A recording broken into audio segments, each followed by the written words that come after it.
ये कॉन्स्टिट्यूशन के खिलाफ है। हम सिर्फ संभल जाना चाहते हैं, देखना चाहते हैं वहाँ क्या हुआ, लोगों से मिलना चाहते हैं, मगर हमारा जो कॉन्स्टिट्यूशनल अधिकार है, मेरा जो कॉन्स्टिट्यूशनल अधिकार है, उसको मुझे दिया नहीं जा रहा है।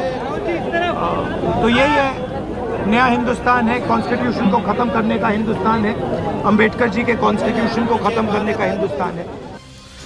5 പേരെ പോലീസ് വെടിവെച്ച് കൊന്ന ഉത്തർപ്രദേശിലെ സംഭലിലേക്ക് പുറപ്പെട്ട രാഹുൽ ഗാന്ധിയെയും പ്രിയങ്ക ഗാന്ധിയെയും അതിർത്തിയിൽ പോലീസ് തടഞ്ഞു. രാഹുൽ ഗാന്ധി ഒറ്റയ്ക്ക് പോകാമെന്ന് പറഞ്ഞെങ്കിലും പോലീസ് അനുവദിച്ചില്ല. 1 മണിക്കൂറോളം ഇവിടെ തുടർന്ന് നേതാക്കൾ പോലീസ് നിലപാട് മയപ്പെടുത്താത്തതിനെ തുടർന്ന് ഡൽഹിയിലേക്ക് മടങ്ങി. ഭരണഘടനയെ ഇല്ലാതാക്കാനുള്ള ശ്രമമാണ് നടക്കുന്നതെന്ന് രാഹുൽ ഗാന്ധി ആരോപിച്ചു. ഈ വിഷയം, സംഭൽ വിഷയം, ഇന്നും ചർച്ച ചെയ്യുന്നു. സൂപ്പർ പ്രൈം ടൈമിൽ എന്നോടൊപ്പം Shri T P Jayachandran, BJP, doctor GV Hari, Congress, KS Arunkumar, CPM, Shri Pramod Puzhankara, അഭിഭാഷകൻ എന്നിവർ. ആദ്യം ശ്രീ ടി പി ജയചന്ദ്രൻ, രാഹുൽ ഗാന്ധി രാജ്യത്തെ പ്രതിപക്ഷ നേതാവാണ്. എന്തുകൊണ്ടാണ് അദ്ദേഹത്തിന് ഉത്തർപ്രദേശിലേക്ക് പ്രവേശനാനുമതി നിഷേധിച്ചത്? രാഹുൽ ഗാന്ധി സംഭൽ സന്ദർശിച്ച് അവിടെ കൊല്ലപ്പെട്ട ആളുകളുടെ ബന്ധുക്കളെ ആശ്വസിപ്പിച്ചാൽ എന്താണ് കുഴപ്പം? അഭിലാഷേ, ഇത്തരമൊരു ചർച്ച ഭാരതീയ ജനതാ പാർട്ടി ഭരിക്കുന്ന ഭാരതത്തിൽ മാത്രമേ സാധിക്കുകയുള്ളൂ. നോക്കൂ, തൊട്ടയൽ രാജ്യത്ത് ന്യൂനപക്ഷ അവകാശങ്ങളെക്കുറിച്ചുള്ള ചർച്ച നടത്താൻ മാതൃഭൂമിക്ക് പോലും കഴിയില്ല. കേരളത്തിൽ, ഇന്ത്യയിൽ രാഹുൽ ഗാന്ധിയുടെ മുത്തച്ഛൻ ഭരണഘടന ഇന്ന് ഉയർത്തിപ്പിടിക്കുന്ന ഈ പേപ്പറിന് പ്രതിപക്ഷ നേതാവിനെ വിചാരണ പോലും നടത്താതെ ജയിലിലിട്ട് പീഡിപ്പിച്ച കാലഘട്ടത്തിലും ഇന്ത്യൻ ഭരണഘടനയെക്കുറിച്ച് ചർച്ച ചെയ്യാൻ ഇവിടെ ധൈര്യം ഉണ്ടായിരുന്നില്ല. അതല്ല നമ്മുടെ വിഷയം എന്നറിയാം. അതുകൊണ്ടാണ് ഞാൻ ആ വാക്കിൽ പോകാത്തത്. അതുകൊണ്ട് മാത്രമല്ല, അദ്ദേഹം ഇനി നടത്തുന്ന പ്രവർത്തനം ഇന്ത്യ മുന്നണിയിൽപ്പെട്ടവർക്കെങ്കിലും ബോധ്യപ്പെടുത്തിയിട്ട് പോരെ രാഹുലെ നമ്മൾ ഈ ചർച്ചയ്ക്ക് ഇരിക്കുന്നത്. പ്രതിപക്ഷ നേതാവിന് ഇന്ത്യയിലെ ഒരു സംസ്ഥാനത്ത് പ്രദേശത്ത് പോവാൻ എന്താണ് തടസ്സം? താങ്കൾ ഉദ്ദേശിക്കുന്നത് ബംഗ്ലാദേശിനെ ആണെങ്കിൽ ബംഗ്ലാദേശിൽ ഹിന്ദുക്കളെ പീഡിപ്പിക്കുന്നുണ്ട്, അതുപോലെ ഇന്ത്യയിൽ മുസ്ലിങ്ങളെ പീഡിപ്പിക്കും എന്നുള്ളതാണോ? ഇന്ത്യ ഒരു മഹത്തായ ഭരണഘടനാ ജനാധിപത്യമല്ലേ? ബംഗ്ലാദേശ് പോലെയുള്ള ഒരു രാജ്യം എങ്ങനെയാണോ അവിടുത്തെ ന്യൂനപക്ഷങ്ങളെ കൈകാര്യം ചെയ്യുന്നത്, അതുപോലെയാണ് ഇവിടുത്തെ ന്യൂനപക്ഷങ്ങളും കൈകാര്യം ചെയ്യപ്പെടേണ്ടതെന്നാണോ? അഭിലാഷേ, ഞാൻ ചർച്ച തുടങ്ങിയിട്ടുള്ളൂ. നിങ്ങൾ ചോദ്യം എന്നോട് ചോദിച്ചു, ഞാൻ ഉത്തരം പറയാൻ തുടങ്ങുന്നേ ഉള്ളൂ. ആ ഒരു അസഹിഷ്ണുത കുറച്ചുകൂടി കഴിഞ്ഞിട്ട് പുറത്തെടുത്താൽ പോരെ? ഇനി താങ്കൾ ചോദിച്ചാൽ ഞാൻ ഉത്തരം തരാം.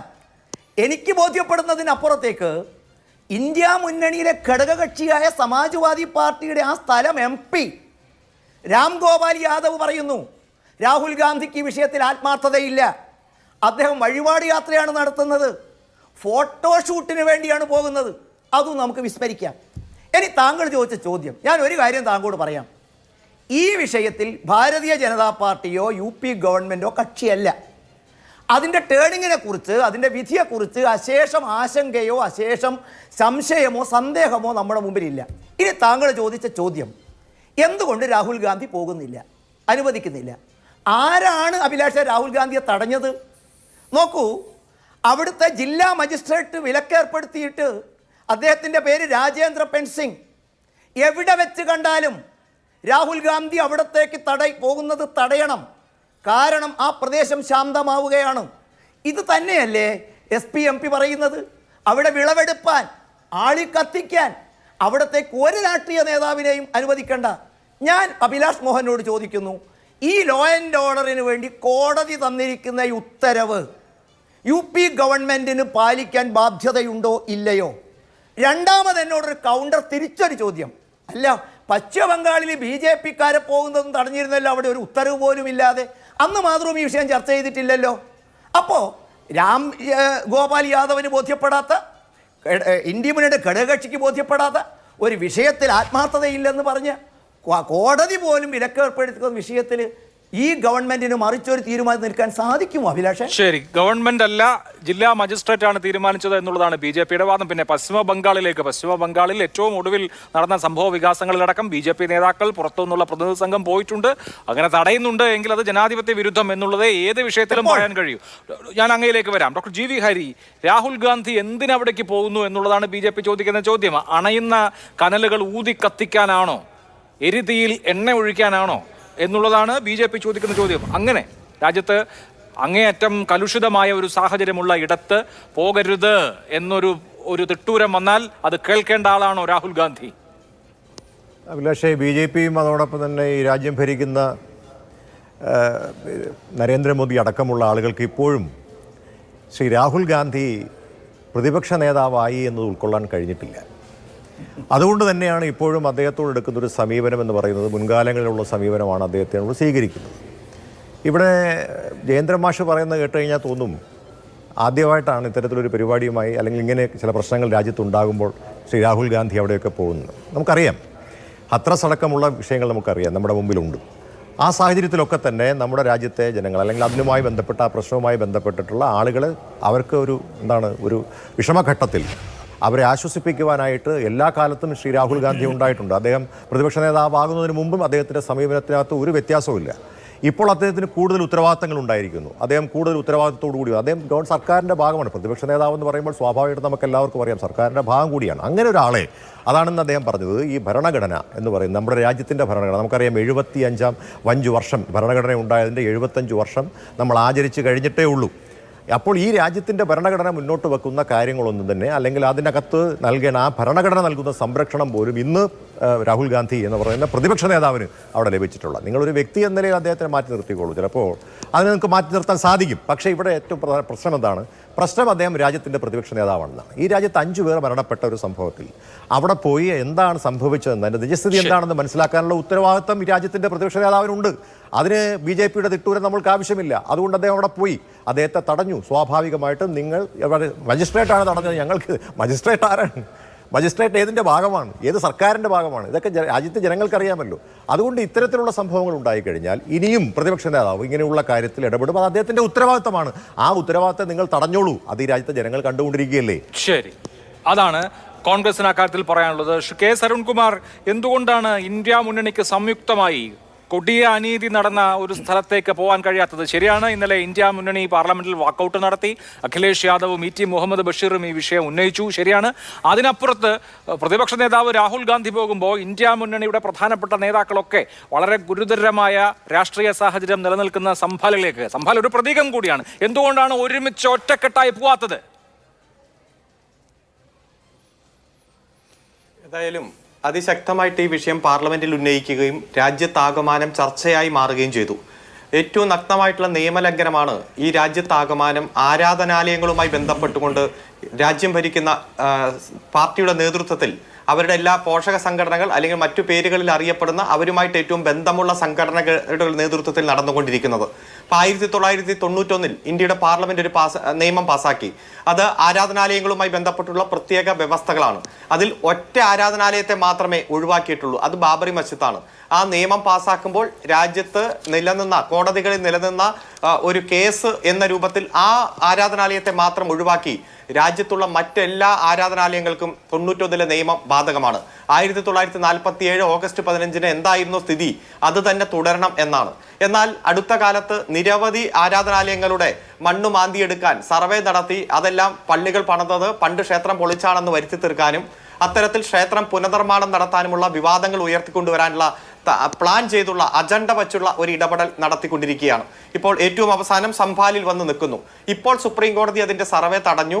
അതുപോലെ തന്നെ മൈത്രിയും സമാധാനവും പുലരണം, അതിന് ഉത്തർപ്രദേശ് ഗവൺമെന്റ് ശ്രദ്ധിക്കണം എന്ന് പറയുന്ന സാഹചര്യമുണ്ടായി. പക്ഷേ ഇതിനിടയിൽ ചില കേസുകൾ വന്നപ്പോൾ, പ്രത്യേകിച്ച് ഗ്യാൻ ബാബിയുമായി ബന്ധപ്പെട്ടുള്ള കേസുകൾ വന്നപ്പോൾ പരമോന്നത നീതിപീഠം ഉൾപ്പെടെ 1991 പാർലമെന്റ് പാസാക്കിയ 2019 ബാബറി മസ്ജിദിന്റെ വിധിന്യായത്തിൽ കൃത്യമായി സാധൂകരിച്ച നിയമപരമായി നിലനിൽക്കുമെന്ന് എല്ലാ മഹത്വവും കൊടുത്ത ആ നിയമത്തെ തള്ളി പറയുന്ന ഒരു സാഹചര്യം ഇടയ്ക്കുണ്ടായി.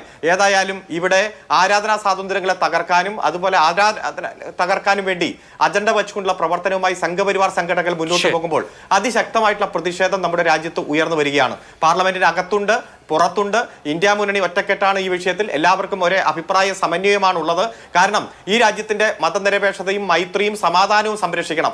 ഉയർന്നു വന്ന മുദ്രാവാക്യങ്ങൾ ഇപ്പോൾ കാശ്മീരിനെ കീറിമുറിക്കുന്നതായാലും അതുപോലെ ബാബറി മസ്ജിദുമായി രാഷ്ട്രീയ മുദ്രാവാക്യങ്ങൾ BJP മുന്നോട്ട് വെച്ചതിലെല്ലാം ഒരു തീരുമാനമായി. അപ്പോൾ ഇപ്പോൾ അത്തരത്തിലൊരു മുദ്രാവാക്യം അവർക്കില്ല. രാഷ്ട്രീയ വിഷയങ്ങൾ ചർച്ചയാകരുത്, ഇവിടെ ഗവൺമെന്റുമായി ബന്ധപ്പെട്ടുള്ള കാര്യങ്ങൾ ചർച്ചയാകരുത്. അതുകൊണ്ട് മനഃപൂർവ്വം കലാപം സൃഷ്ടിക്കാനുള്ള ഇത്തരം ശ്രമങ്ങൾക്കെതിരെ ഇന്ത്യ മുന്നണി ഒറ്റക്കെട്ടായി തന്നെ പോരാടും എന്നതിൽ സംശയമില്ല. ശരി, ഓക്കെ. ശ്രീ പ്രമോദ് പുഴങ്കര, കേവല രാഷ്ട്രീയ പ്രശ്നമോ വർഗീയ പ്രശ്നമോ അല്ല, ഇത് നിയമപ്രശ്നം കൂടിയാണ്. Places of worship act 1991 parliament പാസാക്കിയിട്ടുണ്ട്. ഇവിടെ ശ്രീ അരുൺകുമാർ സൂചിപ്പിച്ചതുപോലെ 1947 ഓഗസ്റ്റ് 15 ഒരു ആരാധനാലയത്തിന്റെ നേച്ചർ എന്താണോ അത് അതേപടി തുടരണം എന്ന് പാർലമെന്റ് പാസാക്കിയ ഒരു നിയമമുള്ള സമയത്താണ് മുസ്ലിം ആരാധനാലയങ്ങളിൽ ഈ തരത്തിലുള്ള പരിശോധനകളും സർവേകളും പിടിച്ചടക്കലിന് മുന്നോടിയായിട്ടുള്ള പ്രവർത്തനങ്ങൾ നടക്കുന്നത്. ഇവിടുത്തെ മൗലികമായ ഒരു ചോദ്യം എന്തുകൊണ്ട് ജുഡീഷ്യറി അത് വകവെച്ചു കൊടുത്തു എന്നുള്ളതാണ്. ഇപ്പോൾ ലോവർ ജുഡീഷ്യറി സർവേകൾക്ക് കൊടുക്കുന്ന അനുമതി മാത്രമല്ല, ഗ്യാൻവാബി വിഷയം സുപ്രീം കോടതിയിൽ വന്നപ്പോൾ ഏറെ ലിബറലുകൾ പ്രകീർത്തിക്കുന്ന ജസ്റ്റിസ് DY ചന്ദ്രചൂഡ് അക്കാര്യത്തിൽ ഖണ്ഡിതമായ ഒരു നിലപാടെടുത്തിരുന്നുവെങ്കിൽ പ്ലേസസ് ഓഫ് വർഷിപ്പ് ആക്ട് നിലനിൽക്കുന്ന ഒരു രാജ്യത്ത് ഒരു ആരാധനാലയത്തിന്റെ സ്റ്റാറ്റസ് സംബന്ധിച്ച് ഇനി ഒരു പരിശോധനയ്ക്കും ഒരിടവുമില്ല എന്ന ഖണ്ഡിതമായ നിലപാട് സുപ്രീം കോടതി പ്രഖ്യാപിച്ചിരുന്നുവെങ്കിൽ രാജ്യത്ത് വീണ്ടും ചോരപ്പുഴ ഒഴുക്കുന്ന സർവേകളും അതേ തുടർന്നുണ്ടാവുന്ന പ്രതിഷേധങ്ങളും ഉണ്ടാകുമായിരുന്നോ? തീർച്ചയായിട്ടും ഇക്കാര്യത്തിൽ ഇതിൻ്റെ ചക്രം തിരിഞ്ഞ് അതിൻ്റെ ഇപ്പോൾ സംഭാലിലും അജ്മീർ ദർഗയിലും ഒക്കെ വന്നുകൊണ്ടിരിക്കുന്ന കുത്തുബ് മിനാറും ഒക്കെ ആയിട്ട് നിരവധിയായിട്ടുള്ള പള്ളികളും ആൻഷ്യൻ മോണമെൻറ്റ്സും എല്ലാം അത് കുഴിച്ചു നോക്കി അതിനിടയിൽ എവിടെയെങ്കിലും ഒരു അമ്പലം ഉണ്ടോ എന്നോ അത് മുഗൾ ചക്രവർത്തിമാർ തകർത്തതാണോ എന്നൊക്കെയുള്ള ഇത്തരം ചരിത്രത്തെ ഒരു അസംബന്ധ നാടകമാക്കി പുനരവതരിപ്പിക്കുന്ന ഇത്തരത്തിലുള്ള ഈ ഹിന്ദുത്വ രാഷ്ട്രീയ പദ്ധതിയുടെ ഈ വർഗീയ നാടകങ്ങൾക്ക് ഒരു അറുതി വരുത്തുന്നതിന് അതിന് ഒരു വിരാമമിടുന്നത്, ഇത്തരത്തിലുള്ള നാടകങ്ങൾക്ക് ഒരു വിരാമമിടുന്നതിന് സുപ്രീം കോടതി ഗ്യാൻവാബി കേസിൽ കാശിയിലെ ഗ്യാൻവാബി കേസിൽ വളരെ കൃത്യമായിട്ട് ഒരു തടസ്സം പറയുകയാണെങ്കിൽ കൃത്യമായിട്ട് അത് തടയുകയായിരുന്നു എങ്കിൽ ഇവിടേക്ക് എത്തില്ലായിരുന്നു. അതാണ് നമ്മൾ ഇവിടെ ഓർക്കേണ്ടത്. ഇനി സുപ്രീം കോടതി ഈ കേസിൽ ഇതിൻ്റെ വാദം കേൾക്കുമ്പോഴും സുപ്രീം കോടതി ചെയ്യേണ്ട കാര്യവും അത് തന്നെയാണ്. പ്ലേസസ് ഓഫ് വർഷിപ്പ് ആക്ട് 1991 വളരെ കൃത്യമായിട്ട് പറയുന്നത്, അതിൻ്റെ ആക്ടിൻ്റെ 3-4 സെക്ഷനുകൾ വളരെ കൃത്യമായിട്ട് പറയുന്നത്, രാജ്യത്ത് 1947 ഓഗസ്റ്റ് 15 ഈ ആരാധനാലയങ്ങൾ റിലീജിയസ് വർഷിപ്പ് സെൻറ്റേഴ്സ് എവിടെയൊക്കെയാണോ ഉള്ളത് അവയുടെ സ്വഭാവത്തിൽ അവയുടെ ക്യാരക്ടറിൽ മാറ്റം വരുത്തുകയോ അത് മറ്റ് ഡിനോമിനേഷനുകൾ മറ്റ് വിഭാഗങ്ങൾക്ക് കൈമാറുകയോ ചെയ്യുന്നതല്ല. അതിൻ്റെ സ്വഭാവത്തെയോ അതിൻ്റെ ഘടനയെയോ മാറുന്ന ഒന്നും തന്നെ ഉണ്ടാകാൻ പാടില്ല. ഒപ്പം തന്നെ മറ്റൊരു കാര്യം കൂടി അതിൽ പറയുന്നുണ്ട്. ഇതുമായി ബന്ധപ്പെട്ട് 1947 ഓഗസ്റ്റ് 15 ഒരു കൃത്യമായ ഒരു തീയതിയായിട്ട് കണക്കിലെടുക്കുകയും ഒരു കാലഗണനയായിട്ട് കണക്കിലെടുക്കുകയും അതിനെ ചൊല്ലിയുള്ള ഒരു തർക്കവും കോടതികളിൽ എൻ്റർടൈൻ ചെയ്യാൻ പാടില്ല എന്നും ആക്ട് കൃത്യമായിട്ട് പറയുന്നുണ്ട്. ഇതറിയാത്ത ആളല്ല ചീഫ് ജസ്റ്റിസ് ചന്ദ്രചൂഡ്. ഇപ്പോൾ ചന്ദ്രചൂഡിനെ ഒരു വ്യക്തി എന്നുള്ള നിലയിൽ പറയുകയല്ല എങ്കിൽ പോലും അദ്ദേഹം ചീഫ് ജസ്റ്റിസ് ആയിട്ടുള്ള ബെഞ്ചിന് മുമ്പാകെ വന്ന ഈ കേസിൽ ലോവർ ജുഡീഷ്യറി പല താല്പര്യങ്ങൾ വെച്ചുകൊണ്ടുമാണ് ഇന്ത്യയിലെ ലോവർ ജുഡീഷ്യറിയിൽ പലതും പ്രവർത്തിക്കുക. അതൊക്കെ നമുക്കറിയാം. പക്ഷേ അതിനെയെല്ലാം ഭരണഘടനാ അടിസ്ഥാനത്തിൽ ഭരണഘടനയുടെ ഫൗണ്ടേഷണൽ പ്രിൻസിപ്പിൾസിൻ്റെ അടിസ്ഥാനത്തിൽ വ്യാഖ്യാനിക്കുമ്പോൾ വളരെ കൃത്യമായിട്ട് ഒരു സെക്യുലർ ഡെമോക്രാറ്റ് റിപ്പബ്ലിക് എന്നുള്ള രീതിയിൽ ഇന്ത്യയുടെ അടിസ്ഥാന ഭരണഘടന പറയുന്ന ഈ അടിസ്ഥാന ഘടനയെ നിലനിർത്തുന്നതിന് വേണ്ട തരത്തിൽ അതിനെ വ്യാഖ്യാനിക്കേണ്ട ഒരു ചുമതല അദ്ദേഹത്തിനുണ്ടായിരുന്നു, കോടതിക്കുണ്ടായിരുന്നു. കോടതി അത് ചെയ്തില്ല. മറ്റൊന്നുകൂടി നമ്മൾ കാണേണ്ടത്, ഇതിൽ വളരെ കൃത്യമായിട്ട് ഈ ഭരണഘടന വ്യാഖ്യാനിക്കുകയില്ല, ആക്ട് തന്നെ വളരെ കൃത്യമായിട്ട് ഒരു നിയമം വളരെ കൃത്യമായിട്ട് പ്രൊഹിബിറ്റ് ചെയ്യുന്ന ഒരു കാര്യമാണ് ഇപ്പോൾ നടന്നുകൊണ്ടിരിക്കുന്നത്. ഇതിനെ മറ്റൊന്നുകൂടിയായിട്ട് ബന്ധിപ്പിച്ച് നമ്മൾ കാണേണ്ടതുണ്ട്. എങ്ങനെയാണോ ബാബറി മസ്ജിദ് രാമജന്മഭൂമി വിഷയം എങ്ങനെയാണോ BJPയുടെ പൊളിറ്റിക്കൽ രാഷ്ട്രീയ യാത്രയിൽ ആയിരക്കണക്കിന് മനുഷ്യരെ കൊന്നൊടുക്കിക്കൊണ്ട് അവർ നടത്തിയ ഹിന്ദുത്വ വർഗീയതയുടെ രഥയാത്രയെ എങ്ങനെയാണോ സൃഷ്ടിച്ചത്, അതിൻ്റെ ഒരു കാലഘട്ടം കഴിയുകയും ബാബറി മസ്ജിദ് തകർത്തുകൊണ്ട് അവിടെ അയോധ്യയിൽ രാമക്ഷേത്രം ഉണ്ടാവുകയുമാണ് ചെയ്യുന്നത്. ആ രാമക്ഷേത്രം ഉണ്ടാക്കുന്നതിന് അനുകൂലിച്ചുകൊണ്ടുള്ള അതിനെ സാധ്യമാക്കിയ വിധി കോടതി പറയുമ്പോൾ ആ കോടതി വിധി തന്നെ പറയുന്നുണ്ട് ബാബറി മസ്ജിദ് തകർത്ത നടപടി ഇന്ത്യയുടെ മതേതരത്വത്തിനെതിരാണ്, അല്ലെങ്കിൽ അതൊരു ക്രിമിനൽ ആക്ടാണ് എന്ന് പറയുന്നുണ്ട്.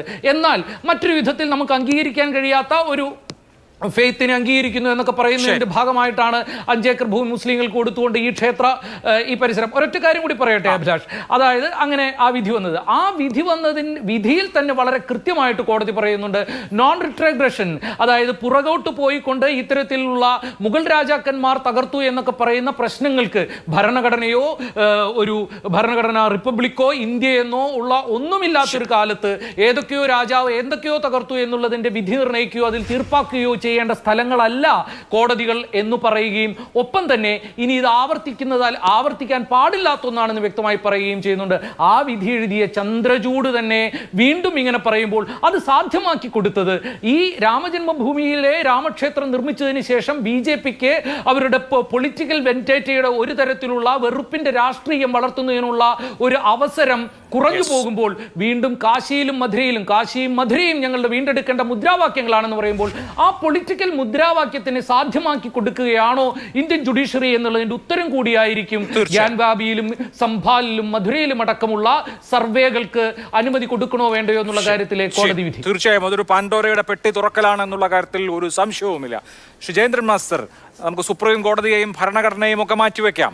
RSSന്റെ സർസംഘചാലക് മോഹൻജി ഭാഗവത് തന്നെ പറഞ്ഞിട്ടുണ്ട്, ഇനി മുസ്ലിം പള്ളികളുടെ അടിത്തറ മാന്താൻ പോകേണ്ടതില്ല, നമുക്ക് വേറെ കാര്യങ്ങൾ ചെയ്യാനുണ്ടല്ലോ എന്ന്.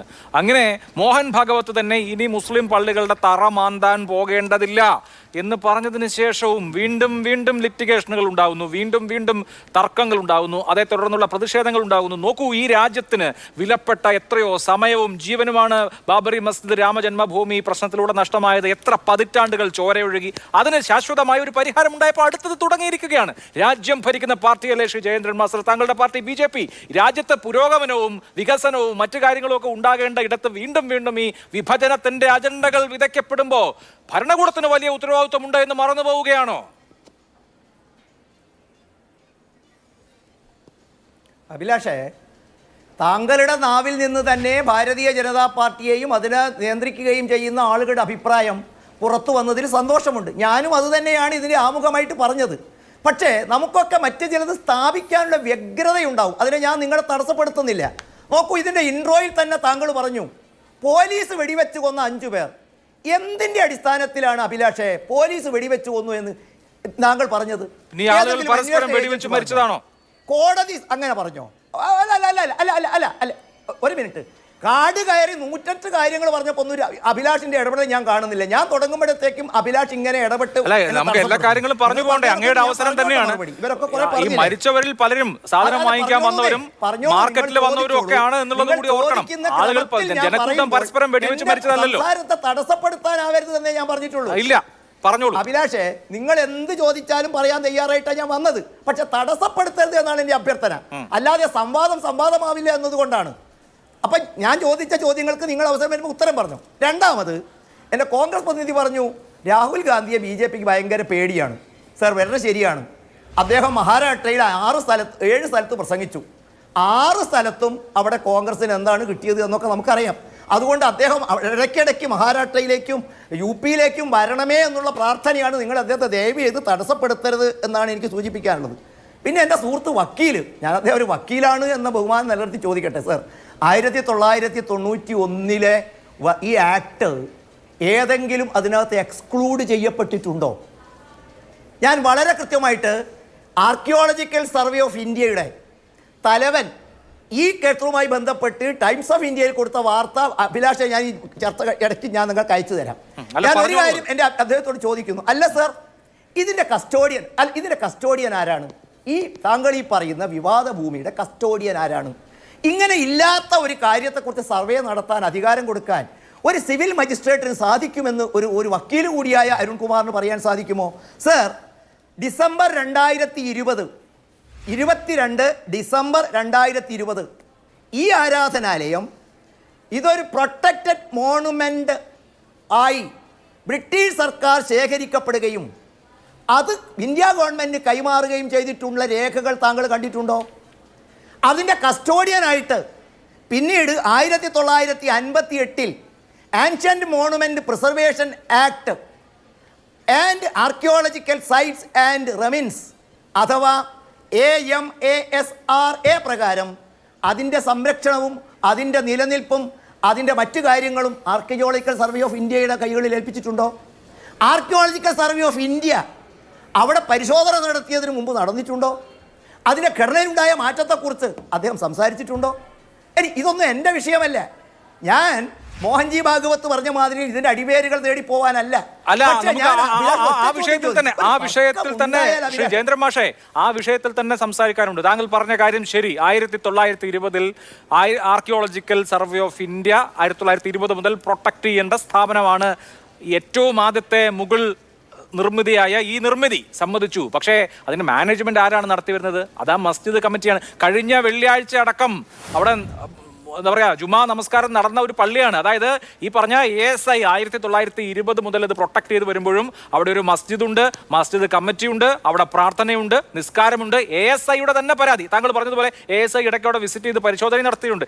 ASIയുടെ തന്നെ ഇടയ്ക്കുണ്ടായ പരാതി, ഇതൊരു പഴയ ബിൽഡിംഗ് ആണ്, അല്ലെങ്കിൽ ഒരു മോണമെന്റ് ആണ്, അവിടെ ചില നിർമ്മിതികൾ, അതായത് ഒരു റെയിൽ വെച്ചു, ഒരു സ്റ്റീലിന്റെ റെയിൽ വെച്ചു, ഫ്ലോറിൽ ചില മാറ്റങ്ങൾ വരുത്തി തുടങ്ങിയവയാണ്. അതിന് മസ്ജിദ് കമ്മിറ്റി നൽകിയ മറുപടി, ഇത് പൊളിഞ്ഞ് താഴെ വീഴുമ്പോൾ നമാസിന് വരുന്ന ആളുകളുടെ ദേഹത്തേക്ക് വീഴുന്ന ഒരു സാഹചര്യം ഒഴിവാക്കാൻ വേണ്ടി ഞങ്ങൾക്ക് ചില നിർമ്മിതികൾ അല്ലെങ്കിൽ ചില റിപ്പയർ വർക്ക് അവിടെ നടത്തേണ്ടി വന്നുള്ളതാണ്. എന്ന് പറഞ്ഞാൽ ഇപ്പോഴും 1920 എന്നല്ല, ഇപ്പോഴും ഏത് കാലഘട്ടത്തിലും ഇത് നമസ്കാരം നടക്കുന്ന ഒരു മുസ്ലിം പള്ളിയാണ്. അത് മാനേജ് ചെയ്യുന്നത് അവിടുത്തെ പള്ളി കമ്മിറ്റിയുമാണ്. അല്ല അഭിലാഷേ, ആർക്കിയോളജിക്കൽ സർവേ ഓഫ് ഇന്ത്യ എന്ന് പറയുന്നതിന്റെ സമ്പത്ത് ഇന്ത്യയുടെ പൊതുസ്വത്തല്ലേ?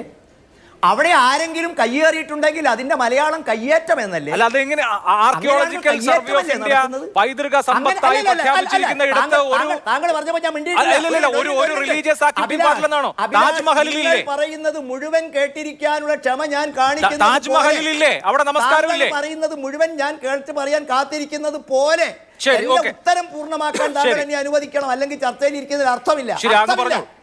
താങ്കൾ ഇങ്ങനെ എൻ്റെ വായിൽ കയറി നിങ്ങളുടെ വാക്കുകൾ കോലിട്ടിറക്കിയാൽ ചർച്ച നടക്കില്ല. താങ്കൾ ഉദ്ദേശിക്കുന്ന ഞാൻ ഒരു ചോദ്യം ചോദിച്ചു, പോലീസാണ് വെടിവെച്ച് എന്നതിന് തെളിവുകൾ ഉണ്ടോ?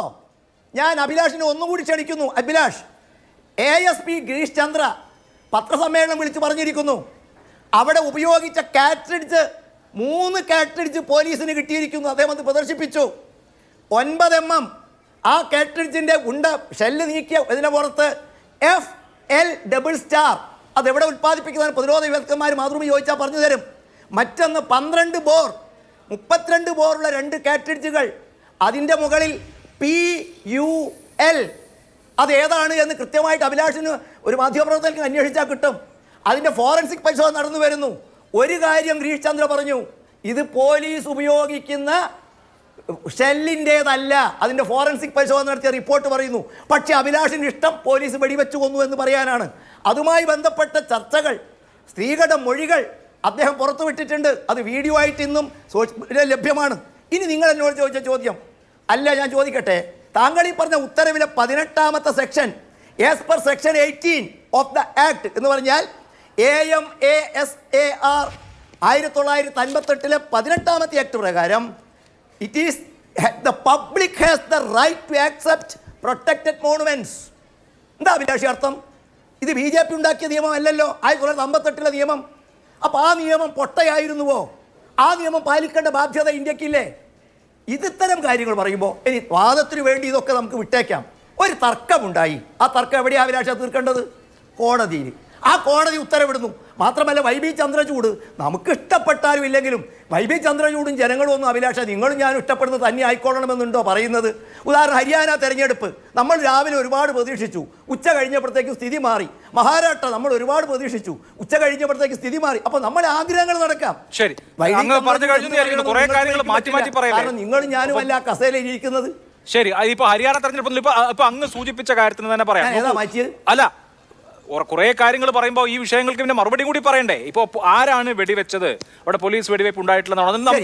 നമുക്ക് ഉത്തർപ്രദേശ് ഇപ്പോൾ ഒരു പോലീസ് സ്റ്റേറ്റായി മാറി എന്നുള്ളതാണ് വിമർശനം. അതിൽ ഉത്തർപ്രദേശ് പോലീസിനെ 100% വിശ്വസിക്കാമോ? അങ്ങനെയാണെങ്കിൽ ഇപ്പോൾ രാഹുൽ ഗാന്ധിയെ പോലും വിടുന്നില്ല. ഒരു വസ്തുത അന്വേഷണ സംഘത്തെ പുറത്തുനിന്ന് അവിടേക്ക് പ്രവേശിപ്പിക്കുന്നേ, അവിടുത്തെ ആളുകളോട് സംസാരിച്ചെങ്കിലും എന്താണ് സംഭവിച്ചതെന്ന് പുറത്തെത്തിക്കണ്ടേ? രാജ്യത്തിന്റെ പ്രതിപക്ഷ നേതാവിന് പോലും അതിന് കഴിയുന്നില്ലല്ലോ, പിന്നെയല്ലേ മറ്റുള്ള ആളുകൾക്ക്? ആരെയും അവിടേക്ക് പ്രവേശിപ്പിക്കാതെ ഞങ്ങളല്ല വേറെ കാർട്രിഡ്ജുകളാണ് എന്ന് പോലീസ് അവകാശപ്പെട്ടിട്ട് കാര്യമുണ്ടോ? ഒന്നാമത്തെ പ്രശ്നം താങ്കൾ ഉന്നയിച്ചതിന്. രണ്ടാമത്തെ പ്രശ്നം, ഇത് ആർക്കിയോളജിക്കൽ സർവേ ഓഫ് ഇന്ത്യയുടെ ancient monuments and archaeological sites and remains act 1958 അനുസരിച്ച് സംരക്ഷിക്കുന്ന ഒരു സ്മാരകമല്ലേ, അല്ലെങ്കിൽ അങ്ങനത്തെ ഒരു ബിൽഡിംഗ് അല്ലേ ഇത് എന്നുള്ളത്? പക്ഷേ അങ്ങനെ സംരക്ഷിക്കുന്നതുകൊണ്ട് അതിന്റെ റിലീജിയസ് ക്യാരക്ടർ മാറിയിട്ടില്ലല്ലോ. അങ്ങനെ റിലീജിയസ് ക്യാരക്ടർ മാറുമോ? അത് റിലീജിയസ് ക്യാരക്ടർ അമ്പലമായി മാറ്റപ്പെടാൻ സാധ്യതയുണ്ടോ? ഇല്ലല്ലോ. അത് വർക്ക് ചെയ്തുകൊണ്ടിരിക്കുന്ന, പ്രവർത്തിച്ചുകൊണ്ടിരിക്കുന്ന നമസ്കാരം നടന്നുകൊണ്ടിരിക്കുന്ന 1526 മുതൽ മുസ്ലിം ആരാധന നടന്നുകൊണ്ടിരിക്കുന്ന, ഇപ്പോഴും നടക്കുന്ന ഒരു പള്ളിയാണ്, ഒരു മസ്ജിദാണ് എന്ന അടിസ്ഥാന കാര്യത്തിൽ ഈ പറഞ്ഞ ആക്ട് അനുസരിച്ച് അത് പ്രൊട്ടക്ട് ചെയ്യപ്പെടുന്നു എന്നുള്ളത് കൊണ്ട് മാറ്റം വരില്ല. ശ്രീ ജയേന്ദ്രൻ മാസ്റ്റർ, അതിൽ അങ്ങേക്ക് ഒരു സംശയവും ആശയക്കുഴപ്പവും വേണ്ടതില്ല. അല്ല, ഒറ്റ കാര്യം അഭിലാഷ് ഇപ്പൊ വിധി പ്രസ്താവിക്കുന്നത് അവിടുത്തെ ജില്ലാ മജിസ്ട്രേറ്റ് രാജേന്ദ്ര പെൻസിയായിട്ട ഉത്തരവ് ഇന്ത്യയിൽ പാലിക്കപ്പെടേണ്ടതില്ല എന്ന് മാതൃഭൂമിയുടെ ആങ്കർ എന്ന നിലയ്ക്ക് നിങ്ങൾക്ക് ഉത്തരവിടാൻ പറ്റുമോ? ഞാൻ തർക്കമുണ്ടെങ്കിൽ കോടതിയുടെ കാര്യങ്ങൾ പരിശോധിക്കപ്പെടേണ്ടേ? പിന്നെന്താ അവിടെ ഈ ഉത്തരവ് പാലിക്കേണ്ട മോഡിയുടെ പോലീസ് എന്ന് പറയാൻ പറ്റുമോ? അവിടെ ലോ ആൻഡ് ഓർഡർ സിറ്റുവേഷനിൽ പഠിക്കേണ്ട എന്ന് പറയാൻ പറ്റുമോ? ഗവൺമെന്റിനെ സംബന്ധിച്ചിടത്തോളം നിങ്ങൾ എന്നേക്കാൾ നിയമം അറിയാവുന്ന ഒരാളല്ലേ? ഒരു കോടതി ഉത്തരവ് പ്രകാരം രാഷ്ട്രീയക്കാർ പ്രവേശിക്കരുതെന്നും എവിടെ കണ്ടാലും തടയണമെന്നും അത് നടപ്പിലാക്കാനുള്ള ഒരു പോലീസാണ് ഇത്. കേരളത്തിലെ പോലുള്ള പോലീസ് അല്ല അഭിലാഷേ.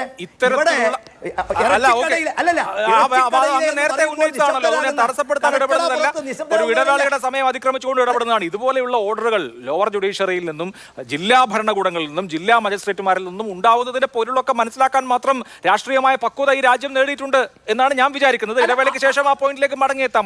മറ്റൊരു ഉണ്ടല്ലോ ചർച്ചയിലേക്ക് വേണ്ടി. പക്ഷെ ജീവി ഹരി, ഇത് ഒരു മസ്ജിദിന്റെ അല്ലെങ്കിൽ ഒരു പരമ്പരാഗത സ്വത്തിന്റെ പ്രശ്നം മാത്രമല്ല. കോൺഗ്രസ് പോലെയുള്ള പാർട്ടികൾ അതിനെ ആ ഗൗരവത്തിലെടുത്തിട്ടുണ്ട്. അജ്മീർ ദർഗാ ഷെരീഫിൽ സർവേക്ക് ഉത്തരവിട്ടിരിക്കുകയാണ്. കാശിയിലെ ഗ്യാൻവാബി പള്ളി, മധുരയിലെ ഷാഹി മസ്ജിദ്, ഇപ്പോൾ സംഭാലിലെ മസ്ജിദ് എന്ന് പറയുമ്പം ഇന്ത്യയിലെ മുഗൾ നിർമ്മിതികളിൽ ഏറ്റവും ആദ്യത്തേതാണ്. ബാബറി മസ്ജിദ് 1529 ഉണ്ടാക്കുന്നത്. പാനിപ്പത്തിലെ കാബൂളി മസ്ജിദ് 1528 ഉണ്ടാക്കുന്നത്. അതിനു മുൻപ് 1526 പാനിപ്പത്ത് യുദ്ധം കഴിഞ്ഞ ഉടനെ ബാബർ മുഗൾ ഭരണകൂടം സ്ഥാപിച്ച ഉടനെ ഉണ്ടായിട്ടുള്ള ആദ്യത്തെ മസ്ജിദാണ്. അപ്പോൾ അതിൻ്റെ തറയിലാണ് ഇപ്പോൾ പരിശോധന നടക്കുന്നത്. ഇപ്പോൾ ഇതൊരു പ്രോജക്റ്റിന്റെ ഭാഗമാണെങ്കിൽ രാജ്യത്തെ പ്രതിപക്ഷ പാർട്ടികൾ ഇതിനെ ഇങ്ങനെ ഒരു സ്ഥലത്തെ പ്രശ്നമായി എടുത്താൽ മതിയോ?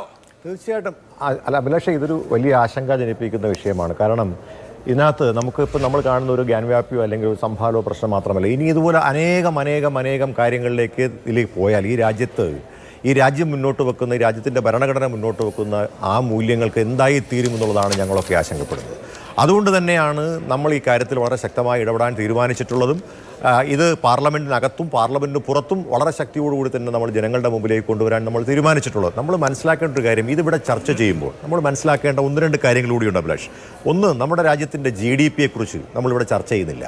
നമ്മുടെ രാജ്യത്തിൻ്റെ GDP 2 വർഷത്തിനിടയിൽ 5.4% താഴ്ന്ന നിലയിൽ എന്നതാണ് പുതിയ കണക്കുകൾ പുറത്തു വരുന്നത്.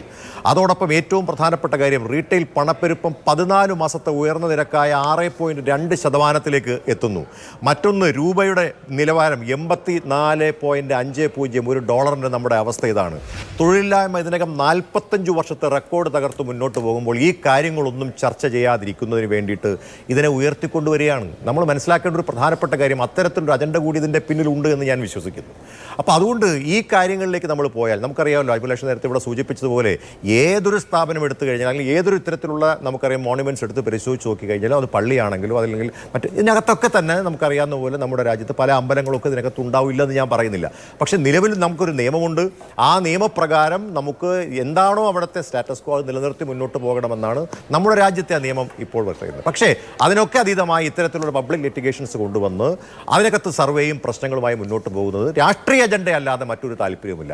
നമ്മുടെ രാജ്യത്തിൻ്റെ പുരോഗതിയെക്കുറിച്ചല്ല ഇവിടെ ചർച്ച ചെയ്യുന്നത്, മറിച്ച് ഇത്തരത്തിലുള്ള കാര്യങ്ങൾ ചർച്ച ചെയ്ത് രാജ്യത്തിൻ്റെ പുരോഗമനപരമായ കാര്യങ്ങളിലേക്ക് ശ്രദ്ധയൂന്നാൻ നമ്മുടെ രാജ്യത്തിന് കഴിയാത്തൊരു സാഹചര്യം ഉണ്ടാകുന്നു.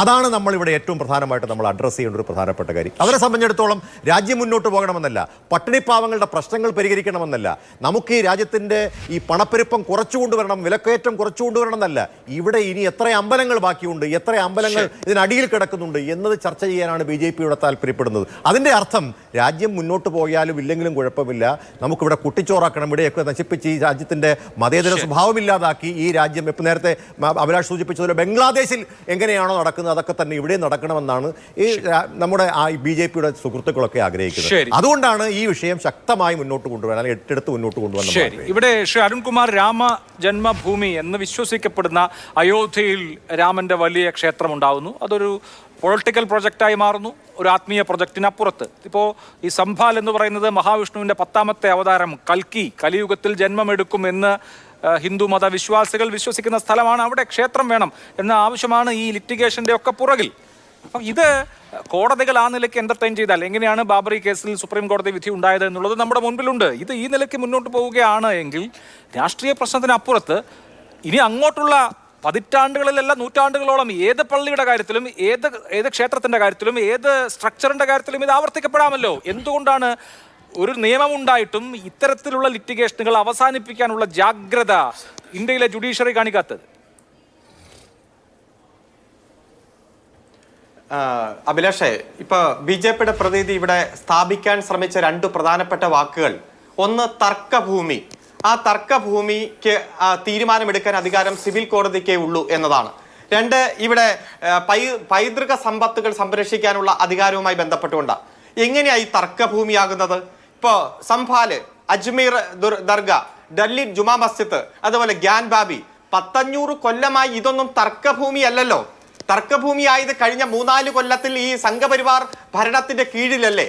ആദ്യം ഇത്തരത്തിൽ ആർക്കിയോളജിക്കൽ ഡിപ്പാർട്ട്മെന്റിന് ഒരു പരാതി കൊടുക്കാൻ ഒരു ടീം, ആ പരാതി കൊടുത്താൽ ഏതും സിവിൽ കോടതിയിൽ പോകാൻ മറ്റൊരു ടീം, ആ സിവിൽ കോടതിയിൽ കുറച്ചു പേര് പോയി കഴിഞ്ഞാലോ തെരുവീതികളിൽ ഇറങ്ങി സംഘർഷമുണ്ടാക്കാൻ മറ്റൊരു ടീം, അതുപോലെ ടെലിവിഷൻ ചാനലുകളിൽ ഇത്തരത്തിൽ വന്ന് വിദ്വേഷം ജനിപ്പിക്കാൻ മറ്റൊരു ടീം, അതുപോലെ ചില ചാനലുകളിലെ ആങ്കർമാർ പോലും ഇത്തരത്തിൽ ആ വിദ്വേഷം ഉണ്ടാക്കാനുള്ള ഇടപെടൽ നടത്തുന്ന മറ്റൊരു ടീം, അതുപോലെ തന്നെ വഴിതടഞ്ഞ് സംഘർഷം ഉണ്ടാക്കുന്നു, അവസാനം ഇത് പൊളിക്കാൻ ഒരു ടീം.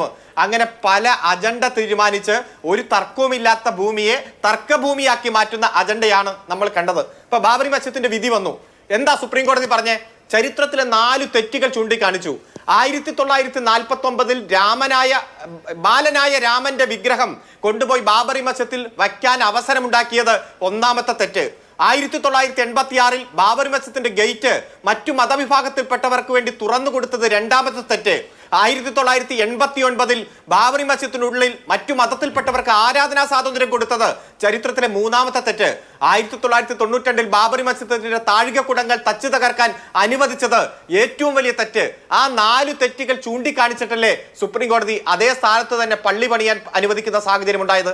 ഞാൻ സൂചിപ്പിച്ചത്, ഒരു തർക്കമില്ലാത്ത ഭൂമി തർക്കഭൂമിയാക്കി മാറ്റി സംഘർഷമുണ്ടാക്കി അത് പൊളിച്ചെടുക്കാൻ വേണ്ടിയിട്ടാണ് ഇവർ ലക്ഷ്യമിടുന്നത്. ആ ലക്ഷ്യത്തിന് ചില ഘട്ടത്തിൽ നീതിന്യായ പീഠങ്ങൾ വരെ മൗനാനുവാദം കൊടുക്കുന്നത് നമ്മൾ കാണുകയാണ്. രണ്ടാമത്തെ ചോദ്യം, ഇപ്പൊ ആർക്കിയോളജിക്കൽ സർവേ ഓഫ് ഇന്ത്യ പൈതൃക സമ്പത്തുകൾ സംരക്ഷിക്കാൻ വേണ്ടി ഏറ്റെടുക്കുന്നു. അത് ഏതെങ്കിലും മതത്തിന്റെ ആരാധനാ സ്വാതന്ത്ര്യം തകർത്തുകൊണ്ടാണോ അത് ഏറ്റെടുക്കുന്നത്? അതിന് അത്തരത്തിലുള്ള അധികാരമുണ്ടോ? ആരുടെ കയ്യിലാണോ ഇരിക്കുന്നത് അത് അവരുടെ കയ്യിൽ തന്നെ ഇരിക്കണം.